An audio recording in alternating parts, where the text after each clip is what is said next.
നമസ്കാരം. എല്ലാവർക്കും പുതിയൊരു ക്ലാസ്സിലേക്ക് സ്വാഗതം.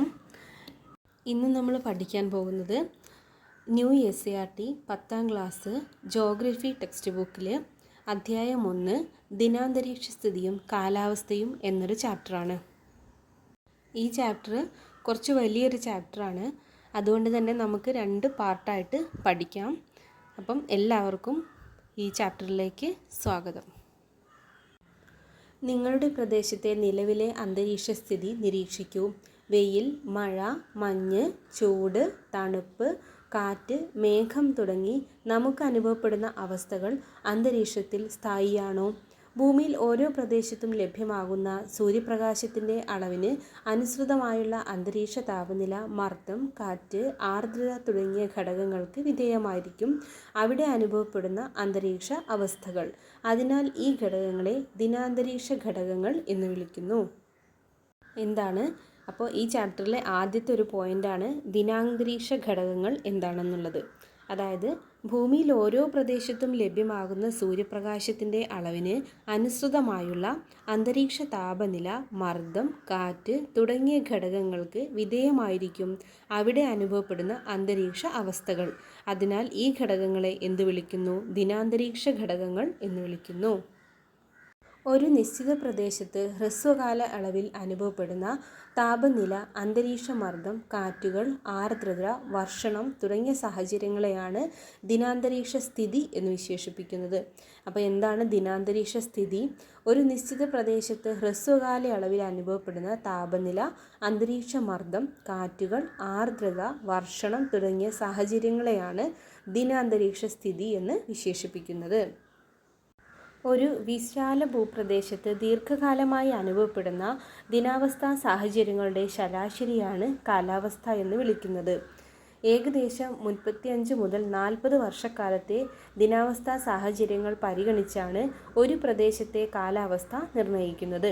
ഭൂമുഖത്തെ സസ്യജന്തുജാലങ്ങളിലും മനുഷ്യജീവിതത്തിലും വൈവിധ്യം തീർക്കുന്നതിൽ അതത് പ്രദേശത്തെ കാലാവസ്ഥാ സാഹചര്യങ്ങൾ നിർണായകമാണ്. ആഹാരക്രമം, വസ്ത്രധാരണം, ഭവന നിർമ്മാണം, തൊഴിൽ തുടങ്ങിയവയിൽ മാത്രമല്ല നമ്മളുടെ ശാരീരികവും മാനസികവുമായ സ്ഥിതിവിശേഷങ്ങളിലും മനുഷ്യരാശിയിലെ വർണ്ണവർഗ വൈവിധ്യങ്ങളിലും കാലാവസ്ഥാ ഘടകങ്ങളുടെ സ്വാധീനം പ്രകടമാണ്. ലോകമെമ്പാടുമുള്ള കാർഷിക വൃത്തി മുഖ്യമായും കാലാവസ്ഥയ്ക്ക് അനുസൃതമാണ്. ലോകചരിത്രത്തിൻ്റെ ഗതിയെ തന്നെ മാറ്റിയ ആദ്യകാല സമുദ്ര സഞ്ചാരങ്ങൾ മുതൽ ആധുനിക ഗതാഗത വാർത്താവിനിമയ സംവിധാനങ്ങൾ വരെ ദിനാന്തരീക്ഷ സ്ഥിതി വിവരങ്ങളെ ആശ്രയിച്ചിരിക്കുന്നു. അപ്പോൾ എന്താണ് ഇവിടെ പ്രധാനമായിട്ടും ഈ ഒരു പാരഗ്രാഫിൽ പറഞ്ഞിരിക്കുന്നത്? ഒന്ന്, ദിനാന്തരീക്ഷ സ്ഥിതി എന്താണെന്ന് പറഞ്ഞിട്ടുണ്ട്. കാലാവസ്ഥ എന്താണെന്നും നോക്കാം. ദിനാന്തരീക്ഷ സ്ഥിതി എന്നാൽ ഒരു നിശ്ചിത പ്രദേശത്ത് ഹ്രസ്വകാല അളവിൽ അനുഭവപ്പെടുന്ന താപനില, അന്തരീക്ഷ മർദ്ദം, കാറ്റുകൾ, ആർദ്രത, വർഷണം തുടങ്ങിയ സാഹചര്യങ്ങളാണ് ദിനാന്തരീക്ഷ സ്ഥിതി. എന്നാൽ കാലാവസ്ഥ എന്നാൽ ഒരു വിശാല ഭൂപ്രദേശത്ത് ദീർഘകാലമായി അനുഭവപ്പെടുന്ന ദിനാവസ്ഥാ സാഹചര്യങ്ങളുടെ ശരാശരിയെയാണ് കാലാവസ്ഥ എന്ന് പറയുന്നത്. ഇനി എത്ര വർഷത്തെ ദിനാവസ്ഥാ സാഹചര്യങ്ങൾ പരിഗണിച്ചാണ് ഒരു പ്രദേശത്തെ കാലാവസ്ഥ നിർണ്ണയിക്കുന്നത്? അത് ഏകദേശം 35 മുതൽ 40 വർഷക്കാലത്ത് പരിഗണിച്ചിട്ടാണ് ഒരു പ്രദേശത്തെ കാലാവസ്ഥ നിർണ്ണയിക്കുന്നത്. അടുത്തത്, കാലാവസ്ഥ എങ്ങനെയാണ് ഓരോ പ്രദേശത്തെയും ജീവിതത്തെയും കൃഷിയെയൊക്കെ സ്വാധീനിക്കുന്നതെന്നാണ് പറഞ്ഞിരിക്കുന്നത്. ഭൂമുഖത്തെ സസ്യജന്തുജാലങ്ങളിലും മനുഷ്യജീവിതത്തിലും വൈവിധ്യം തീർക്കുന്നതിൽ അതാത് പ്രദേശത്തെ കാലാവസ്ഥാ സാഹചര്യങ്ങൾ നിർണായകമാണ്. ആഹാരക്രമം, വസ്ത്രധാരണം, ഭവന നിർമ്മാണം, തൊഴിൽ തുടങ്ങിയവയിൽ മാത്രമല്ല അവരുടെ ശാരീരികവും മാനസികവുമായ സ്ഥിതിവിശേഷങ്ങളിലും മനുഷ്യരാശിയിലെ വർണ്ണവർഗ വൈവിധ്യങ്ങളിലും കാലാവസ്ഥാ ഘടകങ്ങളുടെ സ്വാധീനം പ്രകടമാണ്. ലോകമെമ്പാടുമുള്ള കാർഷിക വൃത്തി മുഖ്യമായും കാലാവസ്ഥയ്ക്ക് അനുസൃതമായതാണ്. ലോകചരിത്രത്തിലെ ഗതിയെ തന്നെ മാറ്റിയെഴുതിയ ആദ്യകാല സമുദ്ര സഞ്ചാരങ്ങൾ മുതൽ ആധുനിക ഗതാഗത വാർത്താവിനിമയ സംവിധാനങ്ങൾ വരെ ദിനാന്തരീക്ഷ സ്ഥിതി വിവരങ്ങളെ ആശ്രയിച്ചിരിക്കുന്നു. അടുത്തതായി ഇന്ത്യൻ കാലാവസ്ഥാ നിരീക്ഷണ വകുപ്പ് IMD എന്താണെന്ന് നോക്കാം. ഇന്ത്യൻ ഗവൺമെൻറ്റിൻ്റെ ഭൗമശാസ്ത്ര മന്ത്രാലയത്തിന് കീഴിൽ പ്രവർത്തിക്കുന്ന ഏജൻസിയാണ് ഇന്ത്യൻ കാലാവസ്ഥാ വകുപ്പ്. രാജ്യത്ത് കാലാവസ്ഥാ നിരീക്ഷണങ്ങൾ, കാലാവസ്ഥാ പ്രവചനം തുടങ്ങിയ ചുമതലകൾ വഹിക്കുന്ന പ്രധാന ഏജൻസിയാണിത്. IMDയുടെ ആസ്ഥാനം ഡൽഹിയാണ്. കൂടാതെ ഇന്ത്യയിലും അന്റാർട്ടിക്കയിലുമായി നൂറുകണക്കിന് നിരീക്ഷണ സ്റ്റേഷനുകൾ പ്രവർത്തിക്കുന്നു. അപ്പോൾ എന്താണ് IMD? ഇന്ത്യൻ കാലാവസ്ഥാ നിരീക്ഷണ വകുപ്പാണ് ഇത്. ഇന്ത്യ ഗവൺമെൻറ്റിൻ്റെ ഭൗമശാസ്ത്ര മന്ത്രാലയത്തിന് കീഴിലാണ് പ്രവർത്തിക്കുന്നത്. ഇത് കാലാവസ്ഥാ നിരീക്ഷണങ്ങൾ, കാലാവസ്ഥാ പ്രവചനങ്ങൾ തുടങ്ങിയ ചുമതലകൾ വഹിക്കുന്ന ഏജൻസിയാണ്. IMDയുടെ ആസ്ഥാനം ന്യൂഡൽഹിയാണ്. കൂടാതെ ഇന്ത്യയിലും അന്റാർട്ടിക്കയിലുമായി നൂറുകണക്കിന് നിരീക്ഷണ സ്റ്റേഷനുകൾ IMDക്ക് കീഴിൽ പ്രവർത്തിക്കുന്നുണ്ട്. ഭൂമുഖത്തെ സകല മനുഷ്യ പ്രവർത്തനങ്ങളെയും ദിനാവസ്ഥയും കാലാവസ്ഥയും സ്വാധീനിക്കുന്നു എന്നതിൽ മേൽ സൂചിപ്പിച്ച പ്രധാന ദിനാവസ്ഥാ ഘടകങ്ങളെ അഥവാ കാലാവസ്ഥാ ഘടകങ്ങളെ വിശദമായി പരിശോധിക്കാം. അന്തരീക്ഷ താപനില. സൂര്യനാണ് ഭൂമിയുടെ പ്രധാന ഊർജ്ജ സ്രോതസ്സ്. അണുസംയോജന പ്രക്രിയയിലൂടെയാണ് സൂര്യനിൽ ഊർജ്ജം ഉണ്ടാകുന്നത്. സൂര്യനിൽ നടക്കുന്ന അണുസംയോജനം എന്താണ് ഇവിടെ കൊടുത്തിട്ടുണ്ട്. അണുസംയോജനം ന്യൂക്ലിയർ ഫ്യൂഷൻ. രണ്ടോ അതിലധികമോ ചെറിയ അണു കേന്ദ്രങ്ങൾ കൂട്ടിയിടിയിലൂടെ സംയോജിച്ച് ഒരു വലിയ ആറ്റം രൂപപ്പെടുന്ന പ്രതിപ്രവർത്തനമാണ് അണുസംയോജനം. ഹൈഡ്രജൻ പോലുള്ള കുറഞ്ഞ ആറ്റോമിക സംഖ്യയുള്ള മൂലകങ്ങളിലാണ് ഈ പ്രക്രിയ സംഭവിക്കുന്നത്. ഇതിലൂടെ വൻതോതിൽ ഊർജ്ജം ഉൽപ്പാദിപ്പിക്കപ്പെടുന്നു.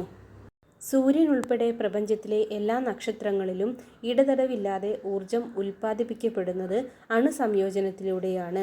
സൂര്യനിൽ അണുസംയോജനത്തിലൂടെ ഓരോ സെക്കൻഡിലും 600 ദശലക്ഷം ടണ്ണിലേറെ ഹൈഡ്രജൻ ഹീലിയമായി പരിവർത്തനം ചെയ്യപ്പെടുന്നതായി കണക്കാക്കുന്നു. അപ്പോൾ എന്താണ് അണുസംയോജനം അഥവാ ന്യൂക്ലിയർ ഫ്യൂഷൻ? രണ്ടോ അതിലധികമോ ചെറു അണുകേന്ദ്രങ്ങൾ കൂട്ടിയിടിയിലൂടെ സംയോജിച്ച് ഒരു വലിയ ആറ്റം രൂപപ്പെടുന്ന പ്രതിപ്രവർത്തനമാണെന്ത്? അണുസംയോജനം. ഹൈഡ്രജൻ പോലുള്ള കുറഞ്ഞ ആറ്റോമിക സംഖ്യയുള്ള മൂലകങ്ങളിലാണ് ഈ പ്രക്രിയ സംഭവിക്കുന്നത്. ഇതിലൂടെ വൻതോതിൽ ഊർജ്ജം ഉൽപ്പാദിപ്പിക്കപ്പെടുന്നു. സൂര്യൻ ഉൾപ്പെടെ പ്രപഞ്ചത്തിലെ എല്ലാ നക്ഷത്രങ്ങളിലും ഊർജ്ജം ഉൽപ്പാദിപ്പിക്കപ്പെടുന്ന പ്രക്രിയയാണ് അണുസംയോജനം. സൂര്യനിൽ അണുസംയോജനത്തിലൂടെ ഓരോ സെക്കൻഡിലും 600 ദശലക്ഷം ടൺ ഹൈഡ്രജൻ ഹീലിയമായി പരിവർത്തനം ചെയ്യപ്പെടുന്നതായി കണക്കാക്കുന്നു. അണുസംയോജനത്തിലൂടെ വൻതോതിൽ തുടർച്ചയായി രൂപപ്പെടുന്ന ഊർജ്ജം സൂര്യനിൽ നിന്ന് ഹ്രസ്വതരംഗങ്ങളായി വികിരണം ചെയ്യപ്പെടുന്നു. സൂര്യനിൽ നിന്നുള്ള വികിരണത്തിൻ്റെ ഒരു ചെറിയ ഭാഗം, അതായത് ഏകദേശം 200 ദശലക്ഷത്തിൽ ഒരു ഭാഗം മാത്രമാണ് ഭൗമോപരിതലത്തിൽ എത്തുന്നത്. ഭൗമോപരിതലത്തിൽ എത്തുന്ന സൗരകിരണത്തിൻ്റെ അളവിനെ ഇൻസോലേഷൻ എന്ന് വിളിക്കുന്നു. അപ്പോൾ എന്താണ് ഇൻസോലേഷൻ എന്നറിയപ്പെടുന്നത്? സൂര്യനിൽ നിന്നുള്ള വികിരണത്തിൻ്റെ ഒരു ചെറിയ ഭാഗം, ഏകദേശം 200 ദശലക്ഷത്തിൽ ഒരു ഭാഗം മാത്രമാണ് ഭൗമോപരിതലത്തിൽ എത്തുന്നത്. ഭൗമോപരിതലത്തിൽ എത്തുന്ന സൗരകിരണത്തിൻ്റെ അളവിനെയാണ് ഇൻസോലേഷൻ എന്ന് വിളിക്കുന്നത്. സൂര്യനിൽ നിന്ന് ഭൂമിയിലേക്ക് വരുന്ന സൗരവികിരണത്തിൻ്റെ ഒരു ഭാഗം അന്തരീക്ഷ വസ്തുക്കളിൽ തട്ടി പ്രതിഫലിക്കുകയും മേഘങ്ങൾ, പൊടിപടലങ്ങൾ എന്നിവയാൽ ആഗിരണം ചെയ്യപ്പെടുകയും ചെയ്യുന്നു. അന്തരീക്ഷത്തിലൂടെ കടന്നുവരുന്ന സൗരവികിരണം ഹ്രസ്വതരംഗങ്ങളായതിനാൽ അന്തരീക്ഷത്തെ കാര്യമായി ചൂടുപിടിപ്പിക്കാറില്ല. സൗരവികിരണത്തിലൂടെ ഭൗമോപരിതലം ചൂടുപിടിക്കുന്നു. തുടർന്ന് വിവിധ താപന പ്രക്രിയയിലൂടെ ഭൗമോപരിതലത്തിൽ നിന്നും അന്തരീക്ഷത്തിലേക്ക് താപവ്യാപനമുണ്ടാകുന്നു. താപചാലനം, സംവഹനം, അഭിവഹനം, വികിരണം എന്നിവയാണ് പ്രധാന താപന പ്രക്രിയകൾ. അതായത് സൗരവികിരണം, സൂര്യനിൽ നിന്ന് വരുന്ന വികിരണം, അണുസംയോജനത്തിലൂടെ വൻതോതിൽ തുടർച്ചയായി രൂപപ്പെടുന്ന ഊർജ്ജം സൂര്യനിൽ നിന്ന് എങ്ങനെയാണ് ഹ്രസ്വതരംഗങ്ങളായി വികിരണം ചെയ്യപ്പെടുന്നു. സൂര്യനിൽ നിന്നുള്ള വികിരണത്തിൻ്റെ ഒരു ചെറിയ ഭാഗമാണ്, 200 ദശലക്ഷത്തിൽ ഒരു ഭാഗം മാത്രമാണ് ഭൗമോപരിതലത്തിൽ എത്തുന്നത്. ഇതിനെന്ത് പറയുന്നു? ഇൻസോലേഷൻ എന്നറിയപ്പെടുന്നു. ഇനി സൂര്യനിൽ നിന്ന് ഭൂമിയിലേക്ക് വരുന്ന സൗരവികിരണത്തിൻ്റെ ഒരു ഭാഗം അന്തരീക്ഷ വസ്തുക്കളിൽ തട്ടി പ്രതിഫലിക്കുകയോ മേഘങ്ങൾ, പൊടിപടലങ്ങൾ എന്നിവയാൽ ആഗിരണം ചെയ്യപ്പെടുകയോ ചെയ്യുന്നു. അന്തരീക്ഷത്തിലൂടെ കടന്നുവരുന്ന സൗരവികിരണം ഹ്രസ്വതരംഗങ്ങളായതിനാൽ അന്തരീക്ഷത്തെ കാര്യമായി ചൂടുപിടിപ്പിക്കാറില്ല. ഇനി സൗരവികിരണത്തിലെ താപന പ്രക്രിയകൾ ഏതൊക്കെയാണെന്ന് നോക്കാം. സൗരവികിരണത്തിലൂടെ ഭൗമോപരിതലം ചൂടുപിടിക്കുന്നു. തുടർന്ന് വിവിധ താപന പ്രക്രിയകളിലൂടെ ഭൗമോപരിതലത്തിൽ നിന്നും അന്തരീക്ഷത്തിലേക്ക് താപവ്യാപനം ഉണ്ടാകുന്നു. പ്രധാന താപവ്യാപന പ്രക്രിയകൾ ഏതൊക്കെയാണ്? താപചാലനം, സംവഹനം, അഭിവഹനം, വികിരണം എന്നിവയാണ്. ഇനി ഇവയോരോന്നും താപവ്യാപന പ്രക്രിയകൾ ഓരോന്നും എന്താണെന്ന് നോക്കാം. ആദ്യം താപചാലനം, അതായത് കണ്ടക്ഷൻ. ചൂടായ ഭൗമ ഉപരിതലത്തോട് ചേർന്നുള്ള അന്തരീക്ഷത്തിൻ്റെ താഴ്ന്ന വിതാനങ്ങളിലേക്ക് താപം പകരുന്നതാണ് താപചാലനം. ഇത് താപചാലനം എന്ന പ്രക്രിയ മുഖ്യമായും ഖരവസ്തുക്കളിലാണ് സംഭവിക്കുന്നത്. എന്താണ് താപചാലനം? ചൂടായ ഭൗമോപരിതലത്തോട് ചേർന്നുള്ള അന്തരീക്ഷത്തിൻ്റെ താഴ്ന്ന വിതാനങ്ങളിലേക്ക് താപം പകരുന്നു. ഈ പ്രക്രിയ മുഖ്യമായും ഖരവസ്തുക്കളിലാണ് സംഭവിക്കുന്നത്. അടുത്തതാണ് സംവഹനം, കൺവെക്ഷൻ. ഭൂമിയോട് അടുത്തുള്ള അന്തരീക്ഷവായു ചൂടുപിടിച്ച് വികസിച്ച് മുകളിലേക്ക് ഉയരുന്നതിലൂടെ കൂടുതൽ ഉയരങ്ങളിലേക്ക് താപം വ്യാപിക്കുന്നു. ഇത് സംവഹനം മുഖ്യമായും ദ്രാവകങ്ങളിലും വായുവിലുമാണ് ഉണ്ടാകുന്നത്. അപ്പം എന്താണ് സംവഹനം? ഭൂമിയോട് അടുത്തുള്ള അന്തരീക്ഷവായു എന്ത് സംഭവിക്കുന്നു? ചൂടുപിടിച്ച് വികസിച്ച് മുകളിലേക്ക് ഉയരുന്നതിലൂടെ കൂടുതൽ ഉയരങ്ങളിലേക്ക് താപം വ്യാപിക്കുന്നു. സംവഹനം മുഖ്യമായും ദ്രാവകങ്ങളിലും വായുവിലുമാണ് ഉണ്ടാകുന്നത്. അന്തരീക്ഷ താപനത്തിൽ ചാലനം, സംവഹനം എന്നീ പ്രക്രിയകൾ യഥാക്രമം ഭൂമിയോട് ചേർന്ന് സ്ഥിതി ചെയ്യുന്ന അന്തരീക്ഷ ഭാഗത്തെയും തുടർന്നുള്ള ഏതാനും കിലോമീറ്റർ വരെയും ചൂടാവുന്നതിന് മാത്രമേ സഹായിക്കുകയുള്ളൂ. അതായത് എന്താണ്? താപചാലനം, സംവഹനം ഭൂമിയോട് അടുത്തുള്ള ഏതാനും കിലോമീറ്റർ ചൂടാവാൻ മാത്രമേ സഹായിക്കുന്നുള്ളൂ. ഇനി അഭിവഹനം. അഭിവഹനം എന്താണ്? കാറ്റിലൂടെ തിരശ്ചീന തലത്തിൽ താപം വ്യാപിപ്പിക്കുന്നതാണ് അഭിവഹനം. വികിരണമാണ് അടുത്തത്. ഭൗമോപരിതലം ചൂട് പിടിക്കുന്നതോടെ ദീർഘതരംഗങ്ങളായി ഭൗമോപരിതലത്തിൽ നിന്നും ഊർജം പുറന്തള്ളുന്നു. ഇതാണ് വികിരണം. ഭൗമോപരിതലം ചൂട് പിടിക്കുമ്പോൾ ദീർഘതരംഗങ്ങളായിട്ട്, ഹ്രസ്വതരംഗങ്ങളാണ് വരുന്നതെന്ന് പറഞ്ഞു സൂര്യനിൽ നിന്ന്. പക്ഷേ അത് ദീർഘതരംഗങ്ങളായി ഭൗമോപരിതലത്തിൽ നിന്നും ഊർജം പുറന്തള്ളുന്നു. അടുത്തത് ഹ്രസ്വതരംഗങ്ങളും ദീർഘതരംഗങ്ങളും. ചൂടേറിയ വസ്തുക്കളിൽ നിന്നും ഊർജം വികിരണം ചെയ്യപ്പെടുന്നത് ഹ്രസ്വതരംഗങ്ങളായിട്ടാണ്. ആവൃത്തി കൂടുതലായതിനാൽ ഹ്രസ്വതരംഗങ്ങൾക്ക് അന്തരീക്ഷത്തിലൂടെ തടസ്സമില്ലാതെ കടന്നു പോകാനാകുന്നു. താരതമ്യേന ചൂട് കുറഞ്ഞ വസ്തുക്കളിൽ നിന്നും ഊർജ വികിരണം നടക്കുന്നത് ദീർഘതരംഗങ്ങളായിട്ടാണ്. ഈ തരംഗങ്ങൾക്ക് ആവൃത്തി കുറവായതിനാൽ അന്തരീക്ഷ വസ്തുക്കളാൽ ആഗിരണം ചെയ്യപ്പെടുകയോ പ്രതിഫലിപ്പിക്കപ്പെടുകയോ ചെയ്യുന്നു. അപ്പോൾ ഹ്രസ്വതരംഗങ്ങളും ദീർഘതരംഗങ്ങളും എന്നാണ്? ചൂടേറിയ വസ്തുക്കളിൽ നിന്ന് ഊർജ്ജം വികിരണം ചെയ്യുന്നത് ഹ്രസ്വതരംഗങ്ങളാണ്. ആവൃത്തി കുറവായതിനാൽ എന്താണ്? തടസ്സമില്ലാതെ കടന്നു പോകുന്നു. പക്ഷേ ചൂട് കുറഞ്ഞ വസ്തുക്കളിൽ നിന്ന് ഊർജ്ജ വികിരണം നടക്കുന്നത് ദീർഘതരംഗങ്ങളായിട്ടാണ്. ഇവയ്ക്ക് ആവൃത്തി കുറവായതിനാൽ അന്തരീക്ഷ വസ്തുക്കളാൽ ആഗിരണം ചെയ്യപ്പെടുകയോ പ്രതിഫലിക്കപ്പെടുകയോ ചെയ്യുന്നു. ഭൗമോപരിതലത്തിൽ നിന്നും ദീർഘതരംഗങ്ങളായി ഊർജം പുനർവികിരണം ചെയ്യപ്പെടുന്ന പ്രക്രിയയെ ഭൗമവികിരണം എന്ന് വിളിക്കുന്നു. ഭൗമവികിരണത്തെ അന്തരീക്ഷത്തിലെ കാർബൺ ഡയോക്സൈഡ് പോലുള്ള ഹരിതഗൃഹവാതകങ്ങൾ ആഗിരണം ചെയ്യുന്നത് അന്തരീക്ഷത്തെ ചൂടുപിടിപ്പിക്കുന്നു. ഇതാണ് ഹരിതഗൃഹ പ്രഭാവം എന്ന് വിളിക്കുന്നത്. അപ്പോൾ എന്താണ് ഹരിതഗൃഹ പ്രഭാവം? അതായത് ഭൗമവികിരണത്തെ അന്തരീക്ഷത്തിലെ കാർബൺ ഡയോക്സൈഡ് പോലുള്ള ഹരിതഗൃഹവാതകങ്ങൾ ആഗിരണം ചെയ്യുമ്പോൾ അന്തരീക്ഷം ചൂടുപിടിക്കുന്നു. ഈ ചൂടുപിടിക്കുന്ന അന്തരീക്ഷത്തിൻ്റെ അവസ്ഥയാണ് ഹരിതഗൃഹ പ്രഭാവം എന്ന് പറയുന്നത്.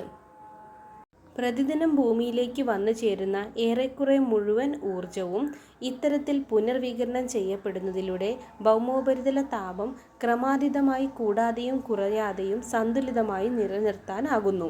ഈ താപസന്തുലന പ്രക്രിയ ഭൂമിയുടെ താപ ബജറ്റ് എന്ന് വിളിക്കുന്നു.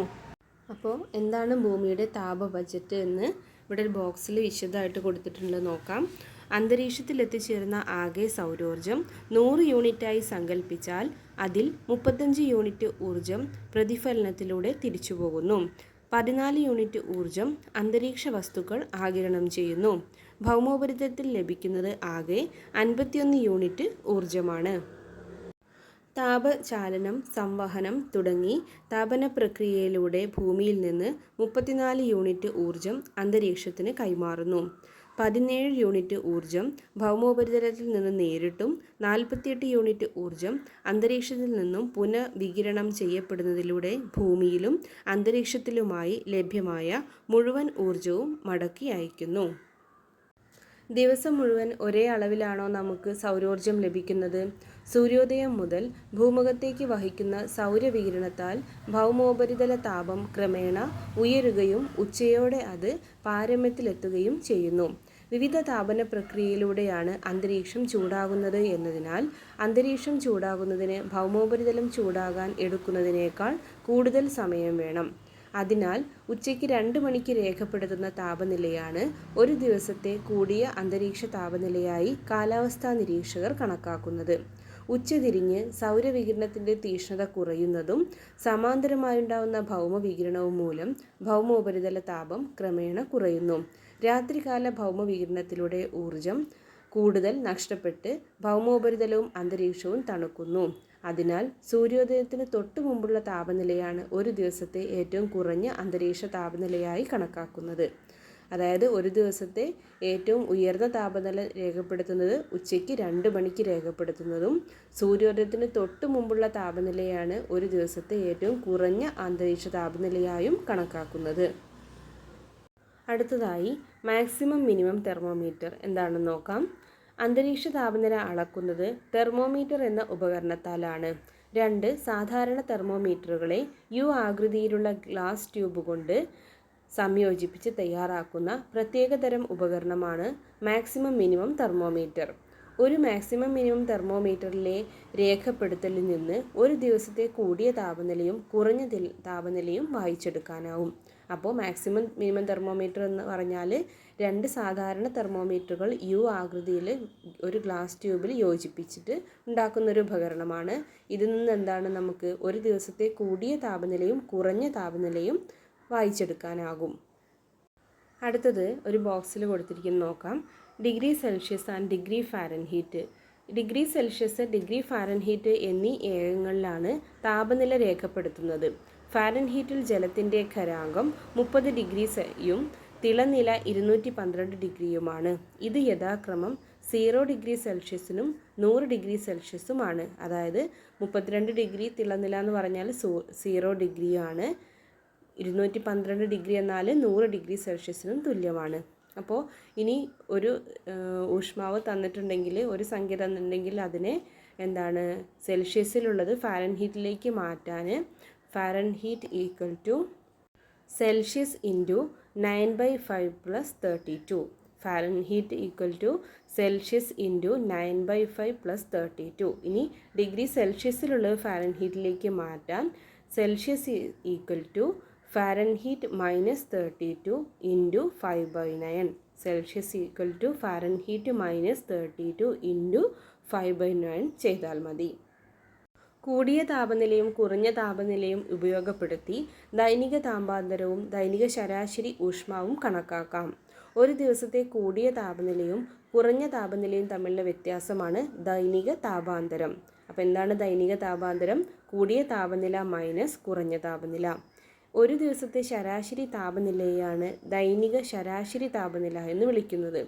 അതായത് ഒരു ദിവസത്തെ ശരാശരി താപനിലയാണ് ദൈനിക ശരാശരി താപനില എന്ന് അറിയപ്പെടുന്നത്. അതായത് ദൈനിക ശരാശരി താപനില ഈക്വൽ ടു കൂടിയ താപനില പ്ലസ് കുറഞ്ഞ താപനില ബൈ 2. ദൈനിക ശരാശരി താപനില എങ്ങനെ കണക്കാക്കാം? കൂടിയ താപനില പ്ലസ് കുറഞ്ഞ താപനില ഡിവൈഡഡ് ബൈ 2. അടുത്തത് ചൂടും താപനിലയും. തന്മാത്രാ ചാലനം മൂലം ഒരു വസ്തുവിലുണ്ടാകുന്ന ആകെ ഊർജ്ജമാണ് ചൂട് അഥവാ താപം. ഇത് ജൂൾ എന്ന ഏകകത്തിൽ രേഖപ്പെടുത്തുന്നു. അപ്പോൾ താപം എന്നാൽ എന്താണ്? തന്മാത്രാ ചാലനം മൂലം ഒരു വസ്തുവിലുണ്ടാകുന്ന ആകെ ഊഷ്മാവാണ് ചൂട്. ഇതിൻ്റെ ഏകകമാണ് ജൂള്. ഒരു വസ്തുവിലെ താപത്തിൻ്റെ അളവുകോലാണ് ഊഷ്മാവ് അഥവാ താപനില. ഇത് degree Celsius, degree Fahrenheit, kelvin തുടങ്ങിയ ഏകങ്ങളിൽ രേഖപ്പെടുത്തുന്നു. ഒരു വസ്തുവിൻ്റെ താപത്തിൻ്റെ അളവുകോലാണ് ഊഷ്മാവ് അഥവാ താപനില. ഇത് degree Celsius, degree Fahrenheit, kelvin തുടങ്ങിയ ഏകങ്ങളിൽ രേഖപ്പെടുത്തുന്നു. അന്തരീക്ഷത്തിലെ താപനില സംബന്ധിച്ച വിവരങ്ങളെ കാലാവസ്ഥാ പഠനങ്ങൾക്കും കൂടുതൽ വിശകലനങ്ങൾക്കുമായി ഉപയോഗപ്പെടുത്തുന്നു. ഓരോ പ്രദേശത്തും രേഖപ്പെടുത്തുന്ന താപനിലയെ ഭൂപടങ്ങളിൽ അടയാളപ്പെടുത്തി ഒരേ താപനിലയുള്ള പ്രദേശങ്ങളെ തമ്മിൽ യോജിപ്പിച്ചുകൊണ്ട് സാങ്കല്പിക രേഖകൾ വരയ്ക്കുന്നു. ഈ സാങ്കല്പിക രേഖകളെ സമതാപ രേഖകൾ എന്ന് വിളിക്കുന്നു. അപ്പോൾ എന്താണ് സമതാപ രേഖകൾ? ഓരോ പ്രദേശത്തും രേഖപ്പെടുത്തുന്ന താപനിലയെ ഭൂപടങ്ങളിൽ അടയാളപ്പെടുത്തി ഒരേ താപനിലയുള്ള പ്രദേശങ്ങളെ തമ്മിൽ യോജിപ്പിച്ചുകൊണ്ട് സാങ്കല്പിക രേഖകൾ വരയ്ക്കുന്നു. ഈ സാങ്കല്പിക രേഖകളാണ് സമതാപ രേഖകൾ എന്നറിയപ്പെടുന്നത്. താപവിതരണം സംബന്ധിച്ച വിശകലനങ്ങൾക്ക് സമതാപ രേഖാ ഭൂപടങ്ങൾ ഉപയോഗപ്പെടുത്തുന്നു. അതായത് താപവിതരണം സംബന്ധിച്ച അറിവുകൾക്ക് വേണ്ടിയിട്ട് എന്ത് ഉപയോഗപ്പെടുത്തുന്നു? സമതാപ രേഖാ ഭൂപടങ്ങൾ ഉപയോഗപ്പെടുത്തുന്നു. ഇവിടെ നമ്മൾ ടെക്സ്റ്റ് ബുക്കിൽ ഒരു സമതാപ രേഖാ ഭൂപടം കൊടുത്തിട്ടുണ്ട്. അതിൽ ആഗോള വിതരണം ഡിഗ്രി സെൽഷ്യസിലാണ്, ജനുവരിയിലുള്ളതാണ്. ഒരു മാതൃക കൊടുത്തിട്ടുണ്ട്, നോക്കാം. ഭൂമധ്യരേഖയിൽ നിന്നും അകലും തോറും താപനില പൊതുവെ കുറഞ്ഞു വരുന്നത് കണ്ടില്ലേ? വൻകരകളും സമുദ്രങ്ങളും ചേരുന്ന ഇടങ്ങളിൽ സമതാപരേഖകൾ പ്രകടമായി വളയുന്നത് എന്തുകൊണ്ടായിരിക്കാം? ഉത്തരാർദ്ധഗോളത്തെ അപേക്ഷിച്ച് ദക്ഷിണാർദ്ധഗോളത്തിൽ സമതാപരേഖകൾ അക്ഷാംശങ്ങൾക്ക് ഏറെക്കുറെ സമാന്തരമാകാൻ കാരണമെന്തായിരിക്കും? ഭൂമിയിൽ എല്ലായിടത്തും എല്ലായ്പ്പോഴും ഒരേ താപനിലയല്ല അനുഭവപ്പെടുന്നത്. അതായത് താപവിതരണത്തിൽ സ്ഥലകാല വ്യത്യാസങ്ങൾ അനുഭവപ്പെടുന്നു. എന്തൊക്കെ ഘടകങ്ങളാണ് താപവിതരണത്തെ സ്വാധീനിക്കുന്നതെന്ന് നോക്കാം. അതായത് ഭൂമിയിൽ എല്ലായിടത്തും ഒരേ താപനിലയല്ല അനുഭവപ്പെടുന്നത്. താപവിതരണത്തിൽ എന്താണ്? സ്ഥലകാല വ്യത്യാസങ്ങൾ അനുഭവപ്പെടുന്നുണ്ട്. ഇനി താപീയ മധ്യരേഖ എന്താണെന്ന് നോക്കാം. ഓരോ രേഖാംശ രേഖയിലെയും ഏറ്റവും ഉയർന്ന വാർഷിക ശരാശരി അന്തരീക്ഷ താപനില രേഖപ്പെടുത്തിയിട്ടുള്ള പ്രദേശങ്ങളെ തമ്മിൽ യോജിപ്പിക്കുന്ന സാങ്കല്പിക രേഖയാണ് താപീയ മധ്യരേഖ. എന്താണ് താപീയ മധ്യരേഖ അല്ലെങ്കിൽ തെർമൽ ഇക്വേറ്റർ എന്ന് പറഞ്ഞാൽ? ഓരോ രേഖാംശ രേഖയിലെയും ഏറ്റവും ഉയർന്ന വാർഷിക ശരാശരി അന്തരീക്ഷ താപനില രേഖപ്പെടുത്തിയിട്ടുള്ള പ്രദേശങ്ങളെ തമ്മിൽ യോജിപ്പിക്കുന്ന സാങ്കല്പിക രേഖയാണ് താപീയ മധ്യരേഖ എന്ന് അറിയപ്പെടുന്നത്. അടുത്തത് അക്ഷാംശീയ സ്ഥാനം അല്ലെങ്കിൽ ലാറ്റിറ്റ്യൂഡ്. സൂര്യപ്രകാശം ഏറെക്കുറെ ലംബമായി പതിക്കുന്ന ഭൂമധ്യരേഖാ പ്രദേശങ്ങളിൽ താപനില വളരെ കൂടുതലായിരിക്കും. അതായത് നമ്മളെ ഭൂമിയിൽ സൂര്യപ്രകാശം ലംബമായി എവിടെയാണ് പതിക്കുന്നത്? ഭൂമധ്യരേഖാ പ്രദേശങ്ങളിലാണ്. ഇവിടെ എന്താണ്? താപനില വളരെ കൂടുതലായിരിക്കും. ഭൂമിക്ക് ഗോളാകൃതിയായതിനാൽ മധ്യരേഖയിൽ നിന്ന് ധ്രുവങ്ങളോട് അടുക്കുമ്പോൾ സൂര്യരശ്മികൾ കൂടുതൽ ചെരിഞ്ഞു പതിക്കുന്നു. അതിനാൽ ഇരു ധ്രുവങ്ങളോടും അടുക്കുമ്പോൾ താപനില ക്രമേണ കുറഞ്ഞു വരുന്നു. ഇതിൻ്റെ അടിസ്ഥാനത്തിൽ വ്യത്യസ്ത താപീയ മേഖലകൾ രൂപപ്പെടുന്നു. അപ്പോൾ എന്താണ്? ഭൂമിക്ക് ഗോളാകൃതിയായതിനാൽ മധ്യരേഖയിൽ നിന്ന് ധ്രുവങ്ങളോട് അടുക്കുമ്പോൾ സൂര്യരശ്മികൾ കൂടുതൽ ചെരിഞ്ഞാണ് പതിക്കുന്നത്. അതിനാൽ ഇരു ധ്രുവങ്ങളോടും അടുക്കുമ്പോൾ താപനില ക്രമേണ കുറഞ്ഞു വരുന്നു. അവിടെ എന്താണ്? ഇതിൻ്റെ അടിസ്ഥാനത്തിൽ വ്യത്യസ്ത താപീയ മേഖലകൾ അവിടെയൊക്കെ രൂപപ്പെടുന്നു. ഇവിടെ നമുക്ക് ഗ്ലോബിൽ വ്യത്യസ്ത താപീയ മേഖലകൾ കൊടുത്തിട്ടുണ്ട്. ഏറ്റവും നടുവിൽ ഭൂമധ്യരേഖ, രണ്ട് അറ്റങ്ങളിലായിട്ട് ഉത്തര ശൈത്യമേഖല, അതായത് ദക്ഷിണ ശൈത്യമേഖലയുമുണ്ട്. ഇടയ്ക്ക് ഭൂമധ്യരേഖയ്ക്ക് ഇരുവശങ്ങളിലും രണ്ട് ഉഷ്ണമേഖലകളുണ്ട്. അതിന് മുകളിലായിട്ട് 23.5 ഡിഗ്രി വടക്കിൽ ഉത്തര മിതോഷ്ണ മേഖലയും 23.5 ഡിഗ്രി തെക്കിൽ ദക്ഷിണ മിതോഷ്ണ മേഖലയും രൂപപ്പെടുന്നു. അപ്പോൾ ഏതൊക്കെയാണ് പ്രധാനപ്പെട്ട താപീയ മേഖലകൾ? ഉത്തര ശൈത്യമേഖലയുണ്ട്, ദക്ഷിണ ശൈത്യമേഖലയുണ്ട്, രണ്ടറ്റങ്ങളിലായിട്ട്. ഇനി ഇടയ്ക്ക് ഉത്തര മിതോഷ്ണ മേഖല, ദക്ഷിണ മിതോഷ്ണ മേഖല, നടുവിൽ ഭൂമധ്യരേഖ ഉഷ്ണമേഖല പ്രദേശമാണ്. അടുത്തതായി സമുദ്രനിരപ്പിൽ നിന്നുള്ള ഉയരം. ഉയരം കൂടുന്തോറും അന്തരീക്ഷ താപനിലയിൽ ഉണ്ടാകുന്ന മാറ്റം എന്താണ്? ഉയരം കൂടുന്തോറും അന്തരീക്ഷ താപനില കുറഞ്ഞു വരുന്നു. ഓരോ കിലോമീറ്റർ ഉയരത്തിനും 6.4 ഡിഗ്രി സെൽഷ്യസ് എന്ന തോതിൽ അന്തരീക്ഷ താപനില കുറഞ്ഞു വരുന്ന പ്രതിഭാസത്തെ ക്രമമായ താപനിരക്ക് എന്ന് വിളിക്കുന്നു. എന്താണ് ക്രമമായ താപനഷ്ട നിരക്ക്? ക്രമമായ താപനഷ്ട നിരക്ക് ഓരോ കിലോമീറ്റർ ഉയരത്തിനും 6.4 ഡിഗ്രി സെൽഷ്യസ് എന്ന തോതിൽ അന്തരീക്ഷ താപനില കുറഞ്ഞു വരുന്ന പ്രതിഭാസമാണ് ക്രമമായ താപനഷ്ട നിരക്ക്. ഇനി കരയും കടലും വ്യത്യസ്തമായി ചൂടുപിടിക്കുന്നത്. സമുദ്രോപരിതലത്തെ അപേക്ഷിച്ച് കര വേഗം ചൂടാവുകയും തണുക്കുകയും ചെയ്യുന്നു. അതുകൊണ്ട് തന്നെ സമുദ്രത്തെ അപേക്ഷിച്ച് കരഭാഗങ്ങളിൽ ഉഷ്ണകാല അന്തരീക്ഷ താപം വളരെ കൂടുതലും ശൈത്യകാല അന്തരീക്ഷ താപം വളരെ കുറവുമായിരിക്കും. സമുദ്രത്തിൽ നിന്നുള്ള അകലം. സമുദ്ര തീരപ്രദേശങ്ങളിൽ കടലിൽ നിന്ന് കരയിലേക്കും തിരിച്ചും വീശുന്ന കാറ്റുകൾ താപനില മിതമായി നിലനിർത്താൻ സഹായിക്കുന്നു. എന്നാൽ സമുദ്രത്തിൽ നിന്ന് അകലും തോറും ഈ സമുദ്ര സ്വാധീനം കുറഞ്ഞു വരുന്നതിനാൽ പകൽ താപം വളരെ ഉയരുന്നതിനും രാത്രി താപം വളരെ കുറയുന്നതിനും കാരണമാകുന്നു. അടുത്തതായി സമുദ്രജല പ്രവാഹങ്ങൾ. ഉഷ്ണപ്രവാഹങ്ങളും ശീതജല പ്രവാഹങ്ങളും കടന്നുപോകുന്ന തീരപ്രദേശങ്ങളിലെ അന്തരീക്ഷ താപനില യഥാക്രമം കൂടുകയും കുറയുകയും ചെയ്യുന്നു. ഉദാഹരണത്തിന് ഉഷ്ണജല പ്രവാഹത്തെ ഉത്തര അറ്റ്ലാന്റിക് പ്രവാഹം യൂറോപ്പിൻ്റെ തെക്ക് പടിഞ്ഞാറൻ പ്രദേശങ്ങൾക്ക് കൊടും തണുപ്പിൽ നിന്ന് ആശ്വാസം നൽകുമ്പോൾ അതേ അക്ഷാംശത്തിൽ സ്ഥിതി ചെയ്യുന്ന കാനഡയുടെ വടക്കുകിഴക്കൻ തീരങ്ങളിൽ ലാബ്രഡോർ ശീതജല പ്രവാഹത്തിൻ്റെ സ്വാധീനത്താൽ മാസങ്ങളോളം കൊടും തണുപ്പിൽ അമരുന്നു. ഭൂപ്രകൃതിക്ക് അനുസരിച്ച് ഭൂമിയിൽ ഓരോ പ്രദേശത്തും സൂര്യപ്രകാശ ലഭ്യതയിൽ ഏറ്റക്കുറച്ചിലുകൾ ഉണ്ടാകുന്നത് തിരിച്ചറിഞ്ഞില്ലേ? സൂര്യപ്രകാശ ലഭ്യതയിലെ ഈ വ്യത്യാസം സൂര്യന് അഭിമുഖമായ പർവ്വത ചെരിവുകളിൽ താരതമ്യേന താപനില കൂടുന്നതിനും വിപരീത ചെരിവുകളിൽ താപനില കുറയുന്നതിനും കാരണമാകുന്നു. ഭൗമോപരിതല താപവിതരണത്തിൽ സ്ഥലകാല വ്യത്യാസങ്ങളുണ്ടെന്നും അതിനുള്ള കാരണങ്ങൾ എന്തെല്ലാമാണെന്നും ബോധ്യമാവുന്നു. ഭൗമോപരിതല താപവിതരണത്തിലെ സ്ഥലകാല വ്യത്യാസങ്ങൾ മറ്റ് അന്തരീക്ഷ പ്രതിഭാസങ്ങൾക്ക് കാരണമാകുന്നത് എങ്ങനെയാണെന്ന് നോക്കാം. ഇനി ബാരോമീറ്റർ എന്താണെന്ന് നോക്കാം. അന്തരീക്ഷ മർദ്ദം അളക്കുന്ന ഉപകരണമാണ് ബാരോമീറ്റർ. വിവിധതരം ബാരോമീറ്ററുകൾ മെർക്കുറി ബാരോമീറ്റർ, അനിറോയിഡ് ബാരോമീറ്റർ എന്നിവ. മെർക്കുറി ബാരോമീറ്ററിൽ ഭൗമോപരിതല ശരാശരി അന്തരീക്ഷ മർദ്ദം 76 സെൻറ്റിമീറ്ററായി രേഖപ്പെടുത്തുന്നു. അന്തരീക്ഷ മർദ്ദം രേഖപ്പെടുത്തുന്ന ഏകകങ്ങളാണ് മില്ലി ബാർ, ഹെക്ടോ പാസ്കൽ എന്നിവ. ഭൗമോപരിതലത്തിലെ ശരാശരി മർദ്ദം 1013.2 മില്ലി ബാർ അഥവാ ഹെക്ടോ പാസ്കൽ ആണ്. അന്തരീക്ഷ മർദ്ദവും കാറ്റുകളും. മറ്റെല്ലാ വസ്തുക്കൾക്കും എന്ന പോലെ വായുവിനും ഭാരമുണ്ട്. അന്തരീക്ഷ വായു ഭൗമോപരിതലത്തിൽ ചെലുത്തുന്ന ഭാരമാണ് അന്തരീക്ഷ മർദ്ദം അല്ലെങ്കിൽ അറ്റ്മോസ്ഫറിക് പ്രഷർ. അന്തരീക്ഷ മർദ്ദത്തെ സ്വാധീനിക്കുന്ന ഘടകങ്ങൾ ഏതെല്ലാമാണെന്ന് നോക്കാം. അന്തരീക്ഷ താപനില, സമുദ്രനിരപ്പിൽ നിന്നുള്ള ഉയരം, അന്തരീക്ഷ വായുവിലെ ജലാംശം. ഏതൊക്കെയാണ്? അന്തരീക്ഷ താപനില, സമുദ്രനിരപ്പിൽ നിന്നുള്ള ഉയരം, അന്തരീക്ഷ വായുവിലെ ജലാംശം.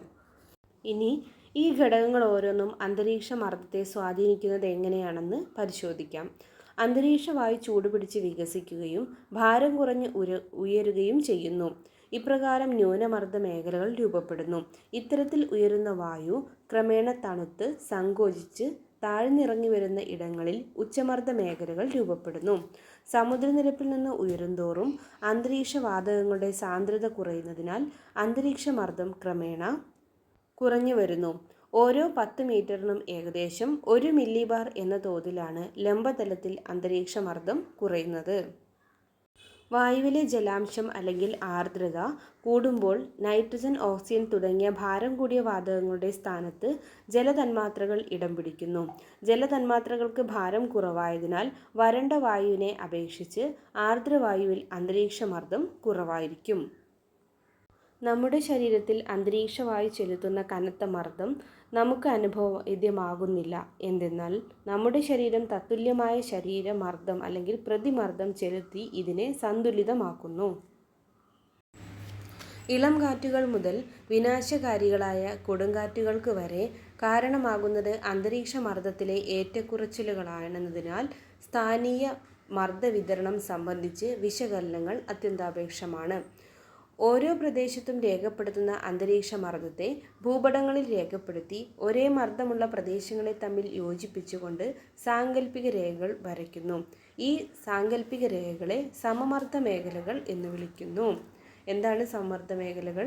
ഓരോ പ്രദേശത്തും രേഖപ്പെടുത്തുന്ന അന്തരീക്ഷ മർദ്ദത്തെ ഭൂപടങ്ങളിൽ രേഖപ്പെടുത്തി ഒരേ മർദ്ദമുള്ള പ്രദേശങ്ങളെ തമ്മിൽ യോജിപ്പിച്ചുകൊണ്ട് സാങ്കല്പിക രേഖകൾ വരയ്ക്കുന്നു. ഈ സാങ്കല്പിക രേഖകളാണ് സമമർദ്ദ മേഖലകൾ. താപം മർദ്ദത്തിന് വിപരീത അനുപാതത്തിലാണെന്ന് നമുക്കറിയാം. അതുകൊണ്ട് തന്നെ ഭൗമോപരിതലത്തിൽ ഏറ്റവും കുറഞ്ഞ അന്തരീക്ഷ മർദ്ദം ഭൂമധ്യരേഖാ പ്രദേശങ്ങളിലും ഏറ്റവും കൂടുതൽ ധ്രുവപ്രദേശങ്ങളിലുമായിരിക്കുമല്ലോ. അതായത് ഭൂമധ്യരേഖയിൽ നിന്നും ധ്രുവങ്ങൾക്ക് അഭിമുഖമായി മർദ്ദം ക്രമേണ കൂടി വരേണ്ടതുണ്ട്.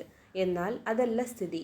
ചിലയിടങ്ങളിൽ ഭൂഭ്രമണത്തിൻ്റെതായ സ്വാധീനത്താൽ മർദ്ദ സാഹചര്യങ്ങൾ വ്യത്യാസപ്പെടുന്നു. ചില പ്രത്യേക അക്ഷാംശ മേഖലകൾ കേന്ദ്രീകരിച്ച് പ്രത്യേക മർദ്ദ മേഖലകൾ രൂപപ്പെടുന്നു.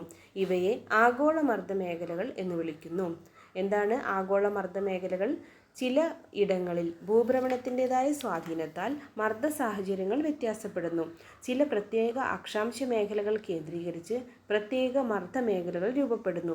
ഇവയെ എന്താണ് ആഗോള മർദ്ദ മേഖലകൾ എന്ന് വിളിക്കുന്നു. ആഗോള മർദ്ദ മേഖലകൾ. ചിത്രം നിരീക്ഷിച്ച് ആഗോള മർദ്ദ മേഖലകൾ ഏതൊക്കെയാണെന്ന് മനസ്സിലാക്കാം. അതായത് ഏറ്റവും മധ്യത്തിലായി മധ്യരേഖാ ന്യൂനമർദ്ദ മേഖലകളുണ്ട്. 30 ഡിഗ്രി വടക്ക് 30 ഡിഗ്രി തെക്കായിട്ട് ഉപോഷ്ണ ഉച്ചമർദ്ദ മേഖലകൾ, 60 ഡിഗ്രി വടക്ക് 60 ഡിഗ്രി തെക്കായിട്ട് ഉപദ്രവീയ ന്യൂനമർദ്ദ മേഖലകളുണ്ട്. പിന്നെ ഏറ്റവും അറ്റത്തായിട്ട് 90 ഡിഗ്രി വടക്ക് 90 ഡിഗ്രി തെക്കായിട്ട് ധ്രുവീയ ഉച്ചമർദ്ദ മേഖലകളും ഉണ്ട്. ഇനി ഭൂമധ്യരേഖാ പ്രദേശത്തെ ഉയർന്ന താപനില കാരണം വായു ചൂടായി വികസിച്ചുയരുന്നതാണ് ഭൂമധ്യരേഖാ ന്യൂനമർദ്ദ മേഖല രൂപം കൊള്ളാൻ കാരണം. ലംബദിശയിൽ വായുപ്രവാഹം ഉണ്ടാകുന്ന ഈ മേഖലയിൽ കാറ്റുകൾ വീശുന്നില്ല. കാറ്റുകളില്ലാത്ത മേഖല എന്ന അർത്ഥത്തിൽ ഈ മർദ്ദമേഖലയെ നിർവാത മേഖല എന്ന് വിളിക്കുന്നു. ഭൂമധ്യരേഖയിലേതിന് വിപരീത അന്തരീക്ഷ സാഹചര്യമാണല്ലോ ധ്രുവങ്ങളിലുള്ളത്. വായു തണുത്ത് സങ്കോചിച്ച് താഴ്ന്നിറങ്ങുന്നതാണ് ധ്രുവീയ ഉച്ചമർദ്ദ മേഖലകൾ രൂപപ്പെടുന്നത്. അതായത് ധ്രുവീയ ഉച്ചമർദ്ദ മേഖലകൾ രൂപപ്പെടുന്നത് എങ്ങനെയാണെന്നാണ് പറയുന്നത്. മധ്യരേഖയിലേത് വിപരീത അന്തരീക്ഷ സാഹചര്യമാണ് ധ്രുവങ്ങളിലുള്ളത്. അപ്പോൾ അവിടെ വായു തണുത്ത് സങ്കോചിച്ച് താഴ്ന്നിറങ്ങി അവിടെ എന്താണ് ധ്രുവീയ ഉച്ചമർദ്ദ മേഖലകൾ രൂപപ്പെടുന്നു. മധ്യരേഖാ പ്രദേശത്തു നിന്നും വികസിച്ചു വരുന്ന വായു ഉയർന്ന വിതാനത്തിൽ ധ്രുവങ്ങൾക്ക് അഭിമുഖമായി കാറ്റായി വീശുകയും ക്രമേണ തണുത്ത് 30 ഡിഗ്രി തെക്ക് 30 ഡിഗ്രി വടക്ക് അക്ഷാംശ മേഖലകളിൽ താഴ്ന്നിറങ്ങുകയും ചെയ്യുന്നതിനാൽ ഉപോഷ്ണ ഉച്ചമർദ്ദ മേഖലകൾ രൂപപ്പെടുന്നു. അതായത് മധ്യരേഖാ പ്രദേശത്തു നിന്ന് വികസിച്ചു വരുന്ന വായു ഉയർന്ന വിതാനങ്ങളിൽ ധ്രുവങ്ങൾക്ക് അഭിമുഖമായി കാറ്റ് വീശുകയും ക്രമേണ തണുത്ത് 30 ഡിഗ്രി തെക്ക് 30 ഡിഗ്രി വടക്ക് അക്ഷാംശ രേഖകളിൽ താഴ്ന്നിറങ്ങുകയും ചെയ്യുന്നതിനാൽ ഉപോഷ്ണ ഉച്ചമർദ്ദ മേഖലകൾ രൂപപ്പെടുന്നു. ഏതാണ്ട് 60 ഡിഗ്രി തെക്കും 60 ഡിഗ്രി വടക്കും അക്ഷാംശ മേഖലകളിൽ പൊതുവെ താപനില കുറവായതിനാൽ ഉച്ചമർദ്ദ സാഹചര്യങ്ങളാണ് രൂപപ്പെടേണ്ടത്. എന്നാൽ ഭൂഭ്രമണത്തിൻ്റെ സ്വാധീന ശക്തിയാൽ ഈ മേഖലയിൽ വായു വൻതോതിൽ ആകാശത്തേക്ക് ഉയർത്തപ്പെടുന്നതിനാൽ ഉപദ്രവീയ ന്യൂനമർദ്ദ മേഖലകൾ രൂപപ്പെടുന്നു.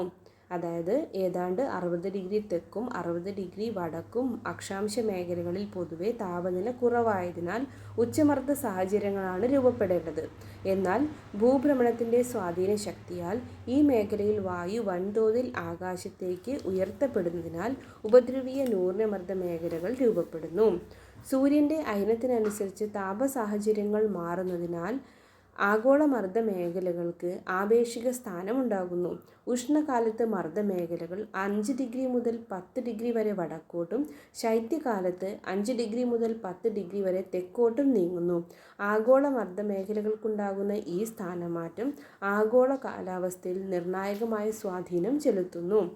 സൂര്യൻ്റെ അയനത്തിനനുസരിച്ച് എന്താണ് താപ സാഹചര്യങ്ങൾ മാറുന്നതിനാൽ ആഗോള മർദ്ദ മേഖലകൾക്ക് ആപേക്ഷിക സ്ഥാനമുണ്ടാക്കുന്നു. ഉഷ്ണകാലത്ത് മർദ്ദമേഖലകൾ 5 ഡിഗ്രി മുതൽ 10 ഡിഗ്രി വരെ വടക്കോട്ടും ശൈത്യകാലത്ത് 5 ഡിഗ്രി മുതൽ 10 ഡിഗ്രി വരെ തെക്കോട്ടും നീങ്ങുന്നു. ആഗോള മർദ്ദ മേഖലകൾക്കുണ്ടാകുന്ന ഈ സ്ഥാനമാറ്റം ആഗോള കാലാവസ്ഥയിൽ നിർണായക സ്വാധീനം ചെലുത്തുന്നു.